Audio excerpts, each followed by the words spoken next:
considering her age, because this is proper talent, it's better than a lot of established grown-up actors. Big props to director Ben Seitlin for getting so much out of such a young girl. Now, Hush Puppy is a young girl who lives alone with her father in a small, isolated, and poor community that they've named the Bathtub. This community, however, is not looking for help. This becomes very clear in the stunning opening scenes where we see how happy they are, and Hush Puppy tells us how her father says that the outside world has nothing that they don't have here in the bathtub. Even when a violent storm hits and destroys everything, they're very reluctant to receive any help from the outside. The word reluctant might actually be an understatement, because especially Hush Puppy's father is actively fighting against the government who wants to put him and his friends in the hospital and, basically just help them. This particular aspect of the film gives room for a political reading in which Hush Puppy's father represents an extreme version of the American libertarian lifestyle, where you keep to yourself and in return you expect others to do the same. This guy won't accept charity from anyone, even when literally everything has been stripped away, and whether or not you think that's noble is really up to you. I'm not sure if the political reading is what the director intended though, because it's not actually the most dominant theme. The dominant themes, in my opinion, are the father and daughter relationship, as well as Hush Puppy's own optimistic and naive approach to life. And especially this last one is really what drives the film forward. After the storm, the father takes it upon himself to teach Hush Puppy how to survive once he's gone. I'm your daddy,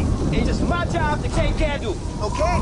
It becomes very clear early on that the father has some kind of heart disease that's never really specified, but knowing the depth of the film, it's probably a metaphor for his broken heart or some shit. So yeah, there's always this threat hanging over his head that one day he'll be gone, and Hush Puppy must be able to take care of herself. His methods of teaching are extreme, they're sometimes violent, and honestly, they don't portray him as a very pleasant man, but you don't doubt for a second that their relationship is based on anything but love. So in a way, it's kind of also a coming-of-age story, as Hush Puppy slowly grows older and learns to take responsibility for herself and her community, and perhaps more importantly, on this journey she finds her place in the universe, as cheesy as it sounds, but I think that's an important part of the film that we can't ignore. This development is portrayed with a parallel storyline of ancient monsters called the Aurochs, and I think that this beast, the title. I think that this symbolizes Hush Puppy's relation to nature and how it affects the people around her or some other metaphorical crap like that. Way back in the day, the Aurochs was king of the world.